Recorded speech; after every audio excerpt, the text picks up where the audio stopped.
I've got some important news for you today, and it's good news, too. There is a move of God that is happening that is sweeping across, especially Europe right now.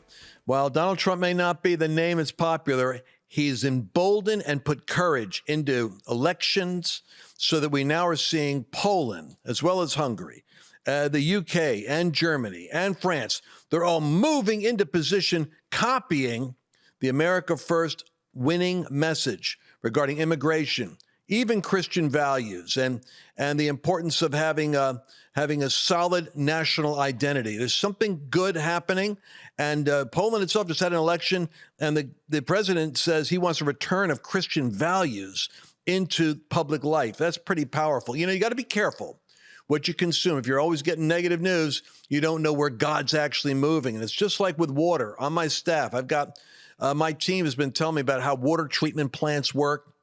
And the fact that they take human wasted stuff, put them in this shock tank that, you know, puts chemicals in and kills all the bad stuff. But nevertheless, what comes out of that process is what people are drinking. It's in the ice cubes you're getting in your restaurant, on the plane, et cetera. And you know what you've got? You still can't filter out the vaccines. You still can't filter out the chemicals, the birth control chemicals. I mean, there's fetal matter that is dumped into the toilets that is in that waste that is then recycled. It's just maddening. So what I'm recommending people do is they actually only drink water where they know the source is pure. Go to lancewallnau.com/water.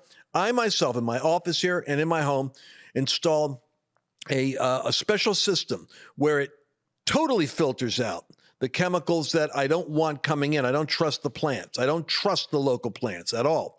I want to filter it out, and then I want to put the right minerals back in. I don't want lifeless water. I want water that has nutritional minerals in it. Go to lancewallnau.com/water. See what I'm talking about, and you'll agree with me once you look at the technology. It's a major game changer for your health. Now let's get into today's story. Folks, the spiritual battle that is going over the nations, I'm going to give you the update right now. This is the State of the Union for the world. This is the Christian update. Because what you got to see is that God is working to restrain Iran from a nuclear weapon so it cannot drop it on Tel Aviv and on the United States. We cannot let Iran have a nuclear weapon. They've walked away from negotiations right now, which is like, it makes you wonder, makes you think, because Zelensky went and wiped out 40% of the nuclear bombers in Russia with drones. And that was a step too far without American authorization, with Lindsey Graham smiling, clapping his hands. So it looks like we're behind it. Somebody needs a real Lindsey Graham off the world stage. Mm-hmm. Send him back to Carolina. And then you in Carolina, send him home. Yeah. The next election. Anyway, shalom. Pray for the peace of Jerusalem. The Bible says pray for the peace of Jerusalem. Why? Because it's a statement that there needs to be a peace that is over God's people. And so here's the good news. South Korea, as I spoke about in an earlier broadcast, is right now in the throes of being taken over by the AOCs and the Harrises and the Bernie Sanders, the same political virus we have in the United States. And they have the same election fraud problems right now. And they've got the media and the press and the campuses all cannibalizing the sixth largest economy in the world, the strongest Christian nation in Asia. And it's a spiritual warfare hotspot. But South Korea, once they wake up, it'll be interesting to see what they do. You know, I was once in Singapore to speak at a conference. And at the conference, they wanted me to speak about what is God doing in the Asia-Pacific Rim. And they wanted me to talk about revival. They were all plugged into American revival stuff. And I went over there a day early. And on a day early, I had a little time for tourism. And I went into a trip to see the location of our meeting was going to be at a very high point. It actually was once where the guns were set by Churchill, so that Japan could never attack Singapore. And, you know, they lost Singapore. It was a tragedy. 70,000 prisoners of India, because England had influence in India, in Singapore and British soldiers. Churchill did not want to give up that strategic hub, that strategic port, that strategic leg that was so strong for Britain. But he was told, our guns are so strong that Japan, as they approach the ocean, can never land on our beach. So I'm there a day early for my conference. I'm looking at my notes and what I want to say. And the Lord tells me a very uncomfortable word. He says, tell the Christians, they're facing the wrong direction. See, they were facing the United States and revival fever. Revival is always great, but revival has its limitations. If you don't translate revival into policy, into presence, into persuasion, into legislation, into litigation, into public opinion, into operating as lawyers and teachers and journalists and politicians, then Christian influence, salt and light, recedes into just the street evangelism and the church, and it can be crushed by the takeover of your government. Talk to Hong Kong and see how the church is doing there. All the mega churches aren't there now. So I was really distressed because I thought, Lord, that's a terrible word to give. I know what they want to hear. They want to hear about revival and how God's going to just change the world with an outpouring, and woo, we're all going to be in the glory.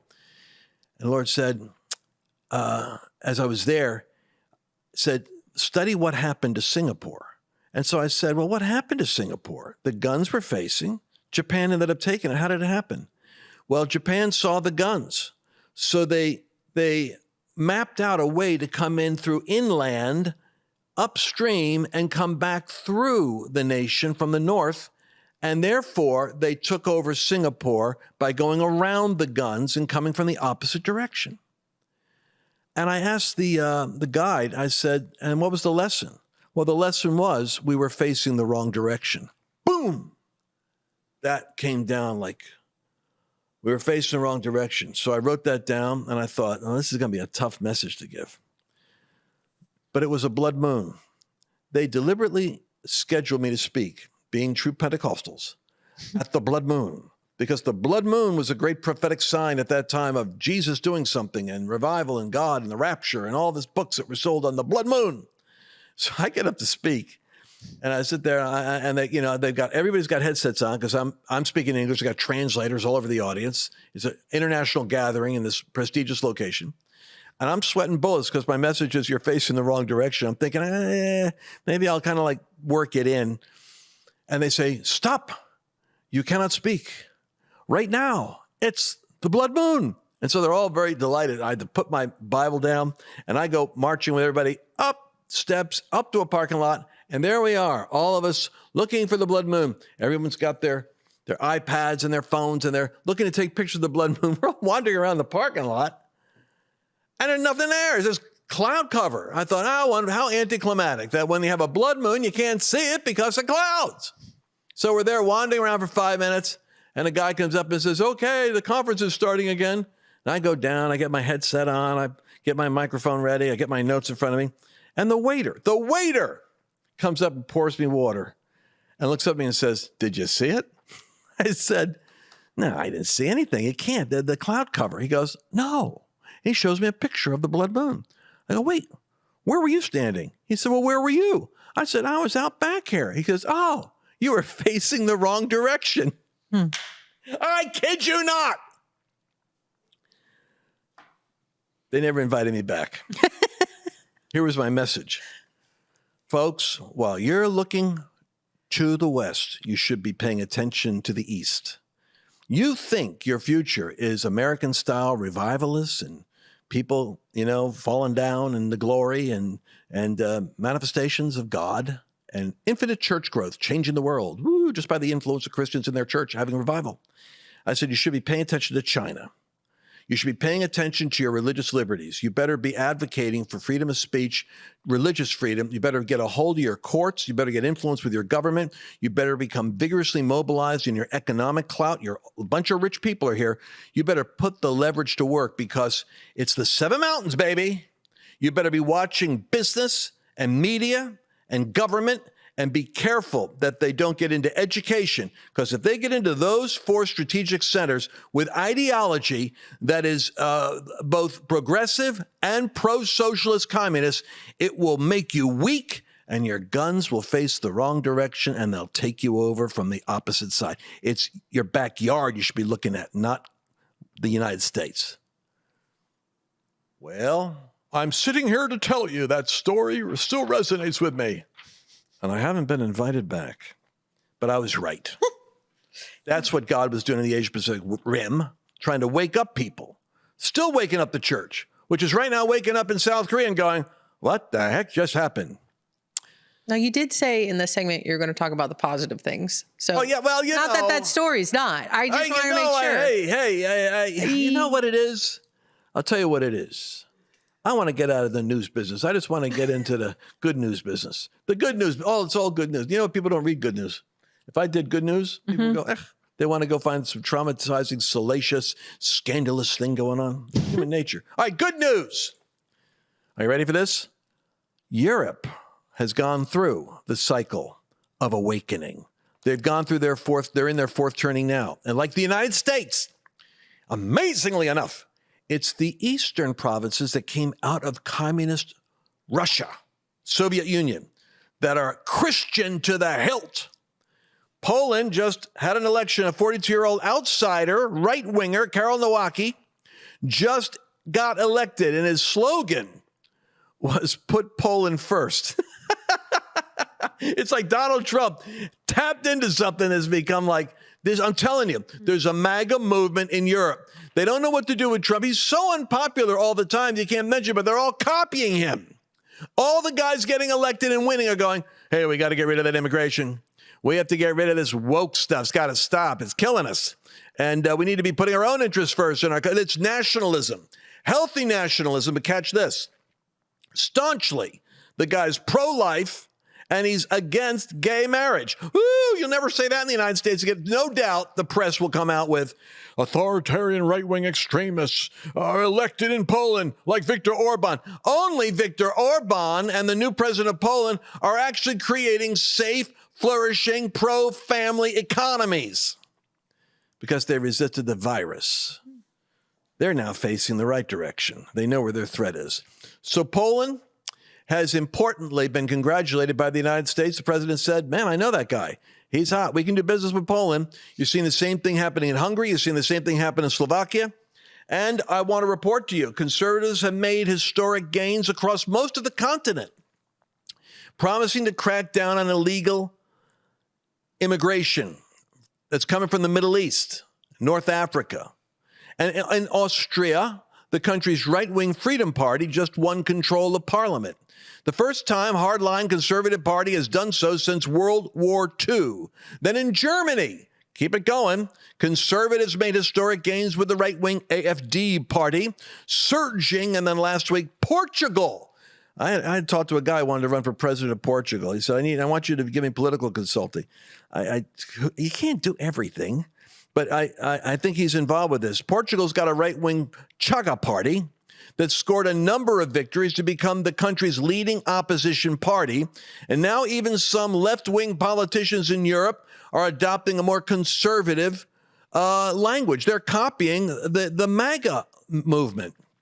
British Prime Minister Keir Starmer, who's really out there, he actually turned everyone's head this month saying, we've heard your message on immigration. We're going to be cutting it down with very strict new visas for skilled labor only. And we're going to penalize those companies that hire foreign labor. And we're going to deal with this thing. Even the Prime Minister of England is saying, I see which way the wind is blowing. That's good news, folks. That's good news.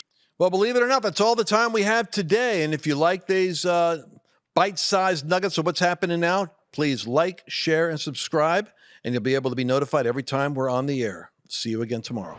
Clean, safe water. It's the foundation of a healthy home, but hidden contaminants could be putting your family at risk. That's why there's Sentry H2O, the smarter way to protect what matters most. It filters out what doesn't belong and restores what your body needs. Pure, mineral-rich water that tastes as fresh as it is clean. Because your family deserves more than just clean. They deserve water that supports their health. Go to lancewallnau.com/water and use code LANCE to save 10% on your water wellness system. That's lancewallnau.com/water, code LANCE. Did you enjoy this latest episode? Please remember to share it with your friends.